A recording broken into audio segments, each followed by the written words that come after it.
하나님은 사랑이신데 왜 심판하실까요? 그 이유는 두 가지입니다.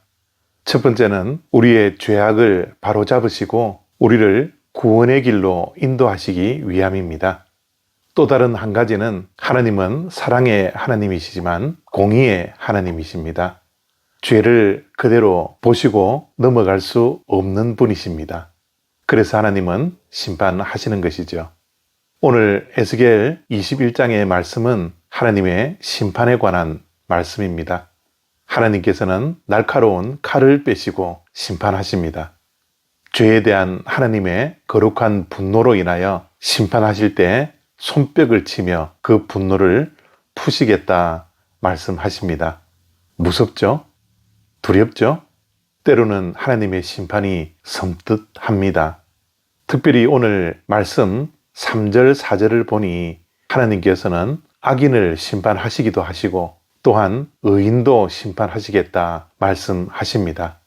하나님께서 악인을 심판하시는 것은 우리가 이해가 되지만 왜 의인까지도 하나님은 심판하실까요? 그 이유는 의인들이 의인들의 역할을 잘 감당하지 못했기 때문입니다. 지금 이스라엘 공동체는 사회 전체가 심각하게 병들어 있었습니다. 이스라엘이라는 공동체가 극도로 타락했기 때문에 하나님께서는 엄중한 심판을 말씀하고 있습니다. 의인들은 악인들의 죄악을 막지 못했습니다. 때로는 침묵했습니다. 때로는 의인들까지도 악인들의 영향력 아래에 있었던 것이죠. 그래서 사회 전체에 퍼져 있는 죄악과 타락을 하나님께서는 악인과 더불어 의인들도 심판하셨던 것입니다. 그런데 여기에서 우리가 꼭 기억해야 할 한 가지가 있습니다. 하나님의 심판은 우리를 두렵게 하거나 공포에 몰아넣기 위한 목적이 아닙니다. 하나님의 심판의 목적은 회복에 있습니다. 하나님의 심판은 항상 심판에 머물러 있지 않고 그 심판의 목적을 회복과 구원에 두고 있는 것이죠. 심판은 하나님께서 회복시키려고 하는 사랑의 도구라는 사실을 우리는 늘 기억하고 있어야 합니다. 우리의 삶 중에도 때로는 고난을 만납니다. 그 고난이 하나님께서 연단을 주시기 위하여 시험하는 과정일 수도 있고 때로는 우리의 죄악에 대한 하나님의 징계일 수 있습니다. 그러나 어떠한 이유에든지 하나님의 고난의 목적은 분명합니다. 회복입니다. 그래서 하나님의 심판의 끝자락에는 늘 구원과 회복이 있는 것이죠.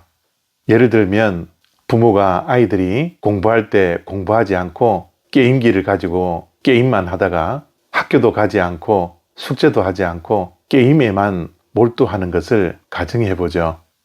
이럴 때 부모가 아이들에게 해야 할 일이 무엇이겠습니까? 몇 번이라도 경고해야죠. 그러나 경고에도 불구하고 아이들이 말을 듣지 않으면 부모가 어떻게 해야 하겠습니까? 결국은 아이들이 손을 놓지 못하는 게임기를 압수할 수밖에 없습니다. 그때 아이들은 울고 불고 짜증내고 화를 내겠죠. 그러나 아이들을 진정으로 사랑한다면 부모는 그러한 것을 감수하더라도 게임기를 압수해야 합니다. 게임기를 압수하는 것은 아이들이 미워서가 아닙니다. 아이들을 사랑하기 때문이죠. 아이들의 미래를 염려하고 걱정하는 마음으로 그들의 미래까지 사랑하는 부모의 마음으로 아이들의 손에서 게임기를 압수할 수밖에 없는 것입니다. 그것이 부모의 진정한 사랑입니다. 이와 같이 오늘 본문 속에 나오는 하나님의 심판의 이유는 하나님의 사랑의 도구임을 우리는 기억해야 합니다. 하나님께서 심판하시는 목적은 이스라엘 백성들이 이 심판을 통하여 하나님께 다시 돌아오고 그들의 죄악과 허물과 부족함과 연약함을 정화하여 새롭게 되게 하기 위함입니다. 그런 목적을 가지고 사랑하는 이스라엘 백성들을 심판할 수밖에 없는 하나님의 안타까운 마음을 우리는 이해해야 합니다. 그래서 오늘 이 말씀을 통해서 우리의 삶 가운데 고난이 있고 고통이 있고 알 수 없는 어려움과 괴로움 속에 있다면, 만약 그것이 우리의 죄 때문이라면 하나님 앞에서 철저하게 회개하고 하나님께 돌아가야 합니다. 그리고 우리가 당하는 고난이 하나님께서 허락하시는 연단 가운데 있는 시험이라면 우리의 믿음을 더욱더 깊이 뿌리를 내리기 위하여 기도하며 인내하며 이 고난의 기간을 믿음으로 버티고 견뎌내야 합니다. 오늘 다시 한번 이 말씀을 통하여 하나님의 심판은 결코 두려움을 주기 위함이 아니라는 것을 기억하고, 심판의 끝자락에는 하나님께서 베푸시는 회복과 구원이 있다라는 것을 기억하는 복된 하루 되어지기를 바랍니다. 감사합니다.